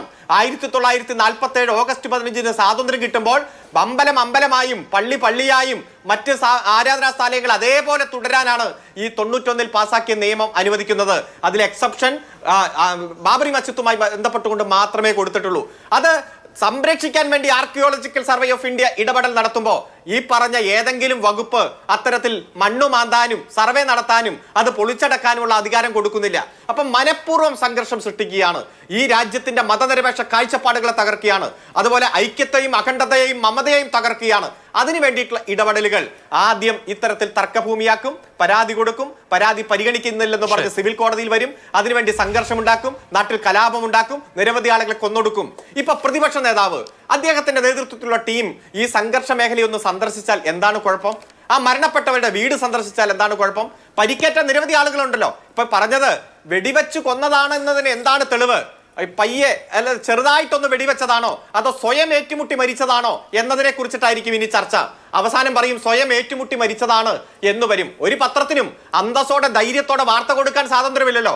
അവരെയും പിടിച്ച് ജയിലിലിടും, ബുൾഡോസർ രാജ്യം നടപ്പാക്കും. പ്രതിഷേധത്തിന്റെ ഭാഗമായി അണിനിരക്കുന്നവരെ അവരെയും കള്ളക്കേസിൽ കൊടുക്കും. അങ്ങനെ ഒരു പ്രതിഷേധവും ഇല്ലാത്ത നാടായി. നിങ്ങൾ ചെയ്യുന്നത് തെറ്റാണെന്ന് ആരെങ്കിലും ചൂണ്ടിക്കാണിച്ചാൽ അവരെല്ലാം രാജ്യദ്രോഹികളായി മാറുന്ന കാഴ്ച നാം കാണും. 9 വയസ്സുള്ള ഒരു കുട്ടി ഹദ്രാസിൽ നമ്മൾ കണ്ടില്ല, 9 വയസ്സുകാരന്റെ ശവശരീരം പോലും ബന്ധുക്കൾക്ക് വിട്ടുകൊടുത്തില്ല, പോലീസ് തന്നെ മറവ് ചെയ്തു. ആ വാർത്ത സംപ്രേഷണം ചെയ്യാൻ പോയ പത്രപ്രവർത്തക അസോസിയേഷന്റെ നേതാവിനെ വരെ അങ്ങ് പിടിച്ച് പോലീസ് ജീപ്പിൽ ഇരുത്തിയിട്ട് പറഞ്ഞു നീ രാജ്യദ്രോഹിയാണ്. 1.25 വർഷം കഴിഞ്ഞില്ലേ ജയിൽ മോചിതനാകാൻ? അതുപോലെ ആൾട്ട് ന്യൂസ് അടക്കം സത്യസന്ധമായിട്ടുള്ള വാർത്തകളുടെ പൊരുൾ തേടി പോകുന്നവരെ എല്ലാം രാജ്യദ്രോഹിയാക്കി മാറ്റിയ കഥ നാം കണ്ടില്ലേ? അതുകൊണ്ട് ഏറ്റവും സംഘർഷഭരിതമായിട്ടുള്ള ഒരു അന്തരീക്ഷത്തിലേക്ക് ഈ രാജ്യത്തെ നയിക്കുകയാണ്. ആദ്യം സൂചിപ്പിച്ചതുപോലെ ഒരു രാഷ്ട്രീയ വിഷയങ്ങളും ഇവിടെ ചർച്ചയാവരുത്. ഈ രാജ്യം നേരിടുന്ന നീറുന്ന പ്രശ്നങ്ങൾ, തൊഴിലില്ലായ്മയും വിലക്കയറ്റവും അതുപോലെ തന്നെ മറ്റ് അരിഷ്ടിതാവസ്ഥകൾ ഒന്നും ചർച്ചയാക്കരുത്. ഇവർ ഉന്നയിച്ച പൊളിറ്റിക്കൽ അവരുടേതായിട്ടുള്ള വിഷയങ്ങളെല്ലാം പരിഹരിക്കപ്പെട്ടു. കാശ്മീരിനെ കീറിമുറിച്ചു, പൗരത്വ ഭേദഗതി നിയമം, അതുപോലെ ബാബറി മസ്ജിദ്. അപ്പൊ ഇനി മറ്റു വിഷയങ്ങളില്ല. അതുകൊണ്ട് വിഷയങ്ങൾ ഉണ്ടാക്കണം. അത് ഈ രാജ്യത്തെ സംഘർഷ ഭൂമിയാക്കി മാറ്റി മറ്റു മതത്തിൽപ്പെട്ടവരുടെ എല്ലാ സ്വാതന്ത്ര്യങ്ങളും നിഷേധിച്ച്, ആരാധനാ സ്വാതന്ത്ര്യം നിഷേധിച്ച്, പ്രതിഷേധത്തിന്റെ സ്വരം ഇല്ലാതാക്കി ഒരു മതരാഷ്ട്രമാക്കി ഈ രാഷ്ട്രത്തെ മാറ്റാൻ വേണ്ടിയിട്ടുള്ള ഏറ്റവും കൃത്യമായിട്ടുള്ള അജണ്ടയുടെ ഭാഗമായിട്ടാണ് ഇവർ മുന്നോട്ട് പോകുന്നത്.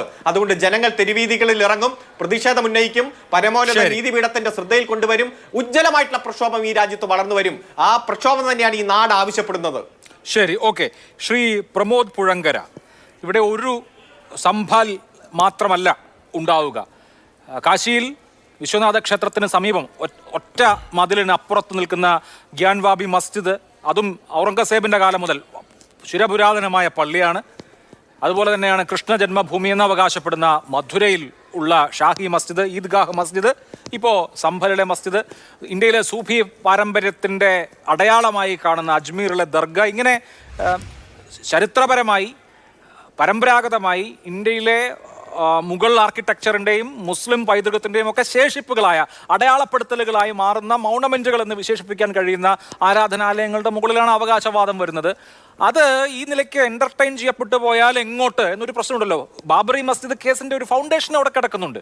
അതിലും ആർക്കിയോളജിക്കൽ സർവേ ഓഫ് ഇന്ത്യയുടെ എക്സ്കവേഷനും മറ്റുമൊക്കെ പ്രാധാന്യത്തോടുകൂടി ചർച്ച ചെയ്യപ്പെടുകയും കോടതി പരിഗണിക്കുകയും ചെയ്ത ഒരു സാഹചര്യം കൂടിയുണ്ട്. അപ്പോൾ ഇന്ത്യയിലെ പുരാതനമായ പൈതൃക സമ്പത്ത് എന്നൊക്കെ പറയാവുന്ന ഈ കെട്ടിടങ്ങളുടെ ഒക്കെ ഭാവി എന്ത് എന്നൊരു വലിയ ചോദ്യം അവിടെ അവശേഷിക്കുന്നുണ്ട് കേവലം വെടിവയ്പ്പിനപ്പുറത്ത്.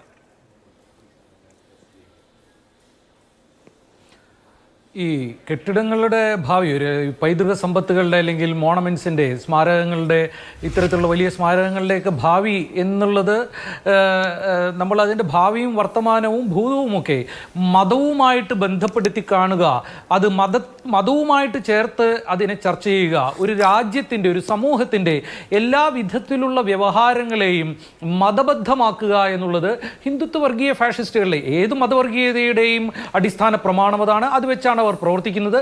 ഇന്ത്യയിൽ രാഷ്ട്രീയാധികാരം കൈക്കലാക്കിയ ഇന്ത്യ എന്ന് പറയുന്ന ഈ ബഹുസ്വര ജനാധിപത്യ സമൂഹത്തിൻ്റെ മുമ്പിലുള്ള ഏറ്റവും വലിയ ഭീഷണിയായ ഈ ഹിന്ദുത്വ ഫാഷിസ്റ്റ് സംഘടന അത് ഈ രാജ്യത്ത് ഉറപ്പാക്കുന്നത് ഇന്ത്യയുടെ ഏത് വിഷയവും, ഈ രാജ്യത്ത് നടക്കുന്ന എന്തൊരു തരത്തിലുള്ള ചർച്ചയും സംവാദവും മതബദ്ധമായൊരു ചട്ടക്കൂടിൽ കൊണ്ടുവരിക എന്നുള്ളതാണ്.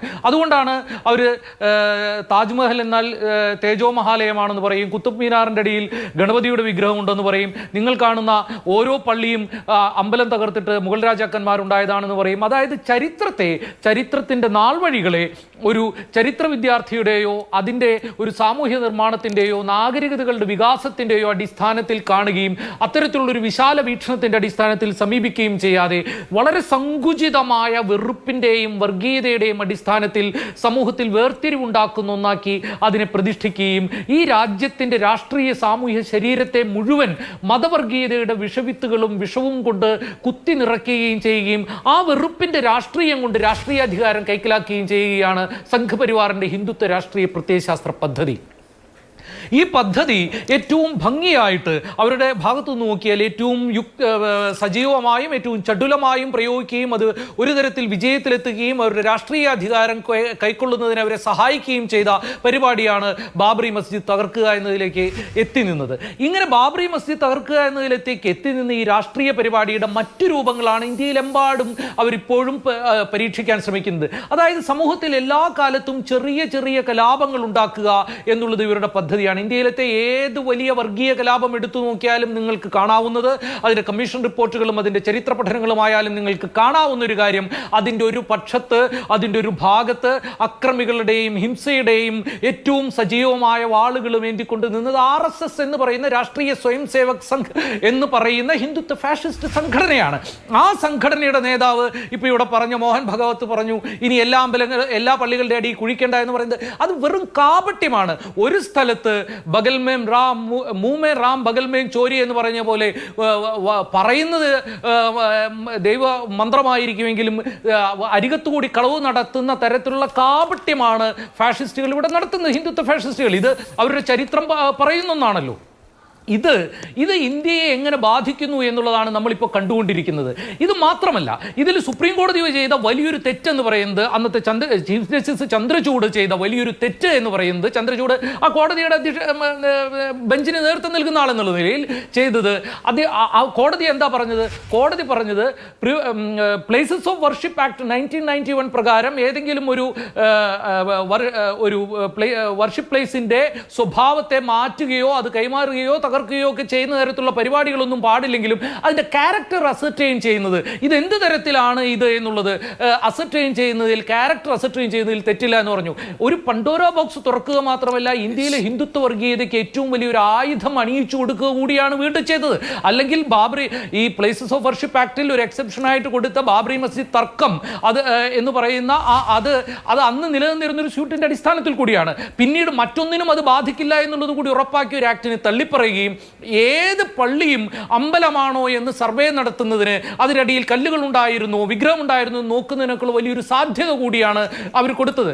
ഒപ്പം തന്നെ മറ്റൊന്നു കൂടി സംഭവിച്ചു. അങ്ങനെയാണെങ്കിൽ ഇപ്പം ഇവർ ഈ പറയുന്ന രണ്ട് കാര്യമുണ്ട്. ഒന്ന്, ഇവർ ഈ ചർച്ച ഉയർന്നു വരുന്നത് തന്നെ മോദിയുടെ ഇന്ത്യയിലായതുകൊണ്ടാണെന്ന് പറയുന്നത്. തീർച്ചയായിട്ടും ചർച്ച ഉയർന്നു വരുന്നത് മോദിയുടെ ഇന്ത്യ പോലെ ഒരു സംഘപരിവാറിൻ്റെ ഒരു ഫാഷിസ്റ്റ് ഭരണകൂടം ചലിപ്പിക്കുന്ന ഒരു രാജ്യത്തായതുകൊണ്ടാണ് ഇത്തരത്തിലുള്ള പ്രശ്നങ്ങൾ ഉണ്ടാകുന്നത്. അതിനെതിരായിട്ടുള്ള ചർച്ചകളെ അടിച്ചമർത്തുന്നതിന് വേണ്ടിയാണ് നേരത്തെ അരുൺകുമാർ ഇവിടെ പറഞ്ഞ പോലെയുള്ള പ്രതിഷേധത്തിൻ്റെയും വിമതത്വത്തിൻ്റെയും ജനാധിപത്യ സമരങ്ങളുടെയും എല്ലാ ശബ്ദങ്ങളെയും അടിച്ചമർത്തുന്ന ഒരു പരിപാടി സ്വീകരിച്ചത്. മറ്റൊന്നുകൂടി ഇതിൽ പറയേണ്ടത്, ഇനി നമ്മളിങ്ങനെ കുഴിച്ചു നോക്കുകയാണെങ്കിൽ, ഇവരിങ്ങനെ പറയുന്ന ഓരോ പള്ളിയുടെ അടിയിൽ കുഴിച്ചു നോക്കുകയാണെങ്കിൽ അതിൻ്റെ അടിയിൽ കുഴിച്ചു നോക്കിയാൽ നിങ്ങൾക്ക് ബുദ്ധവിഹാരങ്ങൾ കിട്ടും, ജൈന വിഹാരങ്ങൾ കിട്ടും. ചരിത്രം എന്ന് പറയുന്നത് ഏകദാനമായ ഒരു വഴിയിലൂടെ ഉണ്ടായതല്ല. അവിടെ മുഗളന്മാർ വന്നിട്ടുണ്ട്, ഹൂണന്മാർ വന്നിട്ടുണ്ട്, ഹിന്ദു രാജാക്കന്മാർ പരസ്പരം യുദ്ധം ചെയ്തിട്ടുണ്ട്. ഹിന്ദു രാജാക്കന്മാരിൽ കാശ്മീരിലേക്ക് ഒരു രാജാവിന് വിഗ്രഹങ്ങൾ, അമ്പലങ്ങൾ കൊള്ളയടിച്ച് സമ്പത്ത് സമാഹരിക്കുന്നതിന് ഒരു മന്ത്രി പോലും ഉണ്ടായിരുന്നു. അതായത് ഇതെല്ലാം രാഷ്ട്രീയ അധികാരത്തിൻ്റെ ചരിത്ര വഴികളാണ്. ഇതിനെയെല്ലാം ഇവിടെ അദാനിക്ക് വേണ്ടിയും അംബാനിക്ക് വേണ്ടിയും ഒക്കെ കൊള്ളയടിക്കുന്ന ഒരു കോർപ്പറേറ്റ് ഫാഷിസ്റ്റ് ഗവൺമെന്റ് ജനങ്ങളെ വിഡ്ഢികളാക്കുകയും ജനങ്ങളെ ഈ വെറുപ്പിന്റെയും മതവർഗീയതയുടെയും നിരന്തരമായ ആലയിലും യുദ്ധഭൂമിയിലും കൊണ്ടുചെന്ന് നിർത്തുകയും ചെയ്യുന്നതിന് വേണ്ടിയിട്ടുള്ള തട്ടിപ്പുകളാണ്. അതിലുള്ള പ്രശ്നം എന്ന് പറയുന്നത് ഇന്ത്യയുടെ ജുഡീഷ്യറിയെ പോലും സ്വാധീനിക്കുന്ന തരത്തിൽ, ജുഡീഷ്യറിയുടെ ഉത്തരവുകളിൽ പോലും വിഷം കലർത്തുന്ന തരത്തിലുള്ള ഒരു തരത്തിലുള്ള സ്വാധീനം ഈ ഫാഷിസ്റ്റ് രാഷ്ട്രീയത്തിന് ഇന്ത്യയുടെ രാഷ്ട്രീയ സാമൂഹ്യ ശരീരത്തിൽ ഉണ്ടാക്കാൻ കഴിയുന്നു എന്നുള്ളതാണ്. ശരി, ഇവിടെ ശ്രീ ടി പി ജയേന്ദ്രൻ നോക്കൂ, നെഹ്റുവിന് ശേഷം തുടർച്ചയായി 3 തവണ അധികാരത്തിലെത്തിയ പ്രധാനമന്ത്രിയായി ഇപ്പോൾ നരേന്ദ്രമോദി രാജ്യം ഭരിക്കുകയാണല്ലോ. ഈ ഹിന്ദു മുസ്ലിം ബൈനറിക്ക് അപ്പുറത്ത് ഇത്ര വലിയ ജനസംഖ്യയുള്ള, ലോകത്തെ ഏറ്റവും കൂടിയ ജനസംഖ്യയുള്ള ഈ രാജ്യത്തെ പുതിയ ഒരു ലോകത്തേക്ക് നയിക്കുക എന്നുള്ളതാകണം ആ സർക്കാരിന്റെ ഉത്തരവാദിത്വം എന്നാണ് കൂടുതൽ ജനങ്ങളും വിചാരിക്കുന്നതെന്നാണ് ഞാൻ മനസ്സിലാക്കുന്നത്. എന്തുകൊണ്ടാണ് ഈ ഹിന്ദു മുസ്ലിം വിഷയങ്ങൾക്കപ്പുറത്തേക്ക് പോവാൻ പറ്റാത്തതെന്ന ചോദ്യമുണ്ട്. ആംഗല മെർക്കലിന്റെ, ജർമ്മനിയുടെ ചാൻസലറായിരുന്ന ആംഗല മെർക്കലിന്റെ പുസ്തകം ഇറങ്ങിയിട്ടുണ്ട് ഈ കഴിഞ്ഞ ദിവസം. അവിടെ അവർ മോദിയെക്കുറിച്ച് പരാമർശിക്കുന്നതും 2014 ശേഷം ഇന്ത്യയിലെ വർഗീയ സംഘർഷങ്ങളുടെ വർധനവിനെ കുറിച്ചും അതേക്കുറിച്ച് നേരിട്ട് മോദിയോട് സംസാരിച്ചതിനെ കുറിച്ചുമാണ്. അങ്ങനെ ഒരു പോളറൈസിംഗ് ഫിഗറായി ലോകം മുഴുവൻ അറിയപ്പെടാനാണോ നരേന്ദ്രമോദി പരിശ്രമിക്കേണ്ടത്? അതോ ഇപ്പോൾ ഹിന്ദു മുസ്ലിം വൈരത്തിന് നൂറ്റാണ്ടുകളുടെ പഴക്കമുണ്ട് ഇന്ത്യയിൽ, അതൊക്കെ ഇല്ലാതാക്കി ഈ രാജ്യത്തെ കുറെ കൂടി മെച്ചപ്പെട്ട ഒരു ജനാധിപത്യമാക്കി മാറ്റിയ ആൾ എന്നുള്ള നിലയിൽ 3ാം ടൈം അവസാനിക്കുമ്പോൾ, അതല്ലെങ്കിൽ അദ്ദേഹത്തിന്റെ ഭരണം അവസാനിക്കുമ്പോൾ നരേന്ദ്രമോദിയുടെ ചരിത്രം എഴുതപ്പെടണമെന്ന് എന്തുകൊണ്ടാണ് BJPയും അദ്ദേഹവും ആഗ്രഹിക്കാത്തത്? അങ്ങനെ ആഗ്രഹിക്കുന്നുണ്ടെങ്കിൽ ഇതുപോലെയുള്ള പ്രശ്നങ്ങൾ രാജ്യത്ത് ഇങ്ങനെ പേർത്തും പറയേണ്ടി വരുമോ? അഭിലാഷേ, അർബൻ നക്സലൈറ്റുകളുടെയും കോൺഗ്രസുകളെയും വായ്ത്താരി ഇവിടെ ആവർത്തിക്കുന്ന താങ്കൾ, ഈ ഉപദേശം ഞാൻ എന്തായാലും നരേന്ദ്രമോദിയെ അറിയിക്കാം. അദ്ദേഹത്തെ ഞാൻ മാതൃഭൂമിയുടെ പുതിയ ഒരു ധരിക്കുന്ന താങ്കൾ ഇന്ന കാര്യങ്ങളൊക്കെ ശ്രദ്ധിക്കണമെന്ന് പറഞ്ഞ് ഞാൻ അറിയിക്കാം. ഞാൻ അവിടത്തേക്ക് വരുന്നതിന് മുമ്പ് ചരിത്രത്തിൻ്റെ ഞാൻ മറ്റൊരു കാര്യയുടെ അഭിലാഷം മറുപടി പറയാത്തത് വെറുതെയല്ല. ഞാൻ കോളേജ് പഠിക്കുന്ന കാലഘട്ടത്തിൽ എന്നെ ആകർഷിച്ചിരുന്ന ഒരു ഭാഷണമാണ് കുറച്ച് മുമ്പ് നമ്മൾ കേട്ടത്. ഫാസിസം, അർബൻ നക്സലേറ്റ്. അദ്ദേഹം പറഞ്ഞത് എന്താണെന്ന് എനിക്ക് തന്നെ മനസ്സിലായിട്ടില്ല. ഞാൻ അഭിലാഷിനെ പോലുള്ള ആളുകൾക്ക് മനസ്സിലായിട്ടുണ്ടാകുമെന്ന് വരും. പക്ഷെ ഒരു കാര്യം എനിക്കറിയാം, ഫാസിസത്തോടോ ഇന്ത്യൻ ജുഡീഷ്യറിയോടോ ഒന്നുമല്ല ഈ വെറുപ്പ്. ഇന്ത്യ രാജ്യത്തെ കൊള്ള ചെയ്യുന്ന NGOകളെ സ്ഥാപിച്ച് അതുവഴി കീശയിലേക്ക് പണം തട്ടുന്നത് തടസ്സപ്പെടുത്തുമ്പോഴേ ചിലരുടെയൊക്കെ സമനില തെറ്റിപ്പോയിട്ടുണ്ടാകാം. അതുകൊണ്ട് അതൊരു ചർച്ചയിൽ കൊണ്ടുവന്ന് ഞാൻ ആഗ്രഹിക്കുന്നില്ല. ഇവിടെ ഇപ്പം ഞാൻ അഭിലാഷേ, അരുൺകുമാർ പറഞ്ഞത് എന്തുമാത്രം കളവുകളാണ്. 4 തെറ്റുകളുടെ പട്ടിക അദ്ദേഹം പറഞ്ഞു ബാബറി മസ്ജിദിനെ കുറിച്ച്. മിസ്റ്റർ അരുൺകുമാർ, ഇതിനെക്കുറിച്ച് ചരിത്രപ്രസിദ്ധമായ കോഴിക്കോടിൻ്റെ കടപ്പുറത്ത് നിന്ന് EM ശങ്കരൻ നമ്പൂതിരിപ്പാട് അയോധ്യ പ്രശ്നം എങ്ങനെ തീർക്കണമെന്നൊരു പ്രഭാഷണം നടത്തിയിരുന്നു. ഞാൻ ഇന്ന് സംസാരിക്കുന്ന ഈ ഫ്ലോറിലെ മാതൃഭൂമി ദിനപത്രം ഇതൊക്കെ കുറെ ചർച്ച ചെയ്തതാ. ഇതൊക്കെ നുണപ്രചരണങ്ങൾ കുറെ കണ്ടതാണ്. മാതൃഭൂമിയല്ല. എനിക്കറിയാം സാർ, നിങ്ങൾക്ക് ചൊറിയും. ഇത് ഞാൻ പറഞ്ഞ ചൊറിയും സാർ, ഞാൻ പറഞ്ഞ ചൊറിയും നിങ്ങൾക്കിത്. ഈ വാർത്ത നിഷേധിച്ചത് മാതൃഭൂമിയല്ല, ഈ വാർത്ത നിഷേധിച്ചത് ദേശാഭിമാനിയാണ്. മാതൃഭൂമിയിൽ വന്ന വാർത്ത ശരിയല്ല എന്നും നിഷേധക്കുറിപ്പിറക്കിയത് ദേശാഭിമാനിയാണ്. തൊട്ടടുത്ത ദിവസം EMS ഞാൻ അങ്ങനെയല്ല പ്രസംഗിച്ചത്, നിഷേധക്കുറിപ്പിറക്കിയിരുന്നു. അല്ല അതങ്ങനെ, അതിപ്പോ പലപ്പോഴും പലതും പറഞ്ഞിട്ടുണ്ട്. അല്ല അഭിലാഷേ, അരുൺകുമാറും നിങ്ങളും വേണോ? ആരെങ്കിലും ഒരാൾ പോരെ? ഞാൻ പറഞ്ഞു പൂർത്തിയാക്കിയിട്ട് നിങ്ങൾ പറഞ്ഞോ. പിന്നെ അദ്ദേഹം പറഞ്ഞു പത്രക്കാരുടെ അല്ല പത്രത്തിൽ വാർത്ത കൊടുക്കാൻ പോലും കഴിയാത്ത സ്വാതന്ത്ര്യമുള്ളത് ഇറച്ചിക്കടയിലെ എന്തോ ഒന്ന് എന്ന് മോഡി പറഞ്ഞിട്ടുണ്ടോ? കടക്കട പുറത്ത് എന്ന് മാധ്യമപ്രവർത്തകർ നോക്കി പറഞ്ഞിട്ടുണ്ടോ? ഈ കേരളത്തിൻ്റെ ഭൂമികയിൽ നിന്നാണ് നമ്മൾ മാധ്യമ സ്വാതന്ത്ര്യത്തെക്കുറിച്ച്, സമാധാന ചർച്ചയെക്കുറിച്ച് ഒരു പൊതുപരിപാടി നടക്കുമ്പോൾ അതിനെ പ്രതിഷേധിക്കാൻ വന്നവനെ ചുവപ്പ് അണ്ടർവയർ ഇട്ടാൽ പോലും പിടിച്ചെടുക്കുന്ന പോലീസ്, അവരാണ് ഇവിടെ വന്ന് കോടതി ഉത്തരവുണ്ടായിട്ടും ഒരു പ്രതിഷേധത്തിന് കോടതിയുടെ ഉത്തരവ് നടപ്പിലാക്കുക കുറ്റം പറയുന്നത്. ഞാൻ ചുരുക്കി അഭിലാഷ ഇത്രയേ പറയുന്നുള്ളൂ. ഒരു തർക്കമുണ്ടായാൽ പരിശോധിക്കപ്പെടേണ്ടത് കോടതിയാണ്. പിന്നെ നിങ്ങളൊക്കെ പറഞ്ഞ ഒറ്റ ഉത്തരം കൂടി ഞാൻ അവസാനിപ്പിക്കാം. 6 പതിറ്റാണ്ട് ഇന്ത്യ രാജ്യത്തെ നന്നാക്കിയവരല്ലേ ഇപ്പം ഈ എത്തിയിരിക്കുന്നത്? 6 പതിറ്റാണ്ട് അധികാരത്തിലിരുന്ന് ഇന്ത്യയിൽ ജനാധിപത്യവും മതേതരത്വവും ഒക്കെ കൂട്ടിക്കുഴച്ച് ജനങ്ങളെ പഠിപ്പിച്ചവർ ഇന്ന് മൂലയ്ക്ക് ഇറക്കിയിരിക്കുന്നു. ബംഗാളിലും ത്രിപുരയിലും മാത്രമല്ല, പുന്നപ്രയിലും വയലാറിലും കയ്യൂരിലും കാവുമ്പായിലും തെലുങ്കാനയിലും രാജ്യമാസകലം കൊടുങ്കാറ്റിൻ്റെ വേഗതയിൽ ചെങ്കോട്ടയിൽ പാറ്റാൻ പോയവർ ഇന്നൊരു ഓട്ടോറിക്ഷ പാർട്ടി ആയിട്ടുണ്ടെങ്കിൽ ജനങ്ങളുടെ മനസ്സിലേക്കാണ് അഭിലാഷേ നമ്മളൊക്കെ കയറേണ്ടത്. BJP-യെക്കുറിച്ച് ഒന്ന് ഞാൻ പറയാം. താങ്കൾ ഈ പറഞ്ഞ വികസനത്തിൻ്റെ സൂചികകളെക്കുറിച്ചല്ലാതെ ഒരുപാട് സൂചികകൾ UN-ൻ്റെ, ലോകബാങ്കിൻ്റെ, ഇന്ത്യൻ നീതി ആയോഗിൻ്റെ ഒക്കെ റിപ്പോർട്ടുണ്ട് അഭിലാഷേ. അതും കൂടി ഒക്കെ നമ്മൾ ചർച്ച ചെയ്യണോ? ഇനി ഇതൊക്കെ തെറ്റാണോ? ഇന്ദിരാഗാന്ധിയുടെ ഏകാധിപത്യത്തെ താഴെ ഇറക്കിയ ജനാധിപത്യ മലയാളിയല്ല,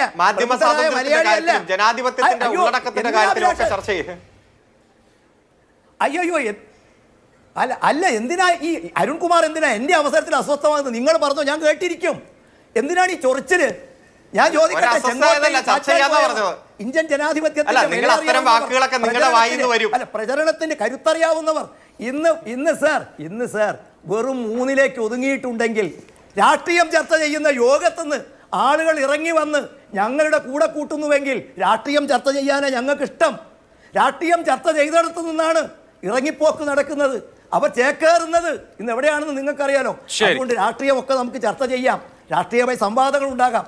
ഈ കാര്യത്തിൽ അഭിലാഷ ഞാൻ പറയുന്നത്, കോടതിയുടെ മുമ്പാകെയുള്ള വിഷയത്തിൽ ലോ ആൻഡ് ഓർഡർ സിറ്റുവേഷൻ നടപ്പിലാക്കാനുള്ള സംസ്ഥാന ഗവൺമെൻറ്റിൻ്റെ ബാധ്യത നിറവേറ്റുമ്പോൾ നമുക്ക് അസ്വസ്ഥരായിട്ട് കാര്യമില്ല. നിങ്ങൾ ജനങ്ങൾക്കിടയിലേക്ക് ഇറങ്ങ്, പറയൂ. അവർ നിങ്ങളെ തെരഞ്ഞെടുക്കുന്നു, നമുക്കത് സ്വീകരിക്കാം അഭിലാഷേ. ശരി, ഇത് കോടതിയുടെ ഉത്തരവ് എന്നുള്ളതാണ്. ഇപ്പോൾ ബാബറി മസ്ജിദ് വിധിയെക്കുറിച്ച് താങ്കളും അതിനു മുമ്പ് അരുൺകുമാറും പരാമർശിച്ചതുകൊണ്ട് അതിന്റെ വസ്തുത കൂടി പറഞ്ഞു പോവാം. ആ വിധിയിൽ, ബാബറി മസ്ജിദ് വിധിയിൽ, അതായത് ക്ഷേത്രം പണിയാനുള്ള അനുമതി കൊടുത്തുകൊണ്ടുള്ള വിധിയിൽ പറഞ്ഞിട്ടുള്ള ഒരു വളരെ സുപ്രധാനമായ കാര്യം, the Muslim community was wrongfully deprived of their 450-year-old mosque എന്നുള്ളത് കൂടിയായിരുന്നു. മുസ്ലിങ്ങളുടെ 450 വർഷം പഴക്കമുള്ള ഒരു മോസ്കിനെ റോങ്ഫുള്ളി, തെറ്റായ നിലയിൽ അവരിൽ നിന്ന് ഡിപ്രൈവ് ചെയ്തു എന്ന ഒരു വാചകമുണ്ട്. തെറ്റിദ്ധരിപ്പിക്കരുത്. ഇല്ല അല്ല, ഇവിടെ അരുൺകുമാർ പറഞ്ഞ കോടതി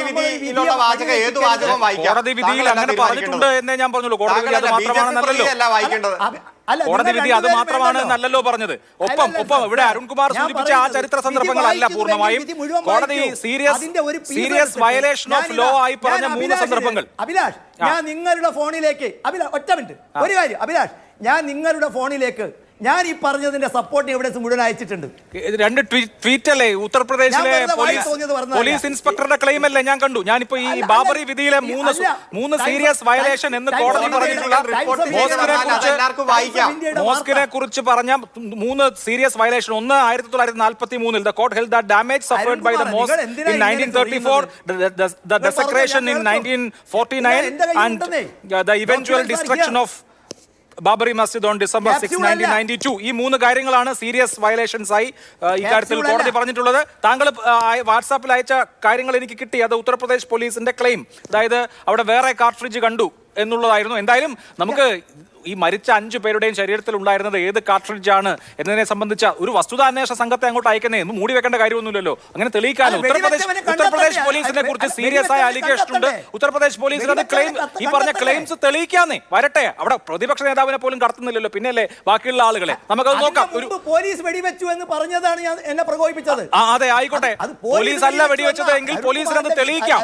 പക്ഷെ അത് ആളുകൾക്ക് ബോധ്യമാവുന്ന വിധത്തിൽ വേണം. ആളുകൾക്ക് ബോധ്യമാവുന്ന വിധത്തിൽ വേണം.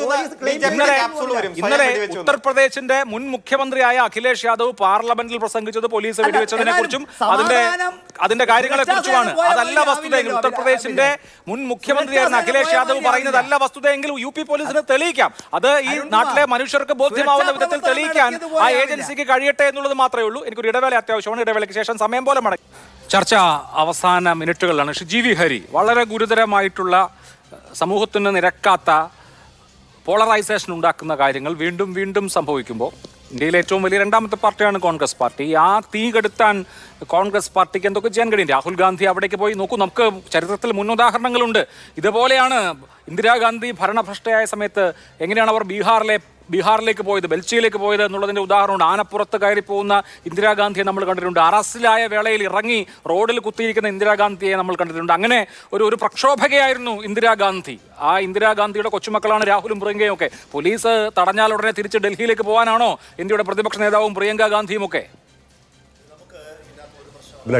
കാര്യങ്ങൾ വഷളാക്കുകയല്ലല്ലോ നമുക്ക് വേണ്ടിയത്. നിങ്ങൾ ഇന്നിപ്പോൾ അദ്ദേഹം അവിടെ ചെന്നു, അദ്ദേഹത്തെ അവിടെ തടഞ്ഞ് അവിടെ നിന്ന് വലിയൊരു പ്രക്ഷോഭം ഉണ്ടാക്കി അല്ലെങ്കിൽ ഒരു ബഹളമുണ്ടാക്കി പ്രശ്നമുണ്ടാക്കി അങ്ങോട്ടേക്ക് പോയി കഴിഞ്ഞാൽ BJP എന്താ പറയുന്നത്?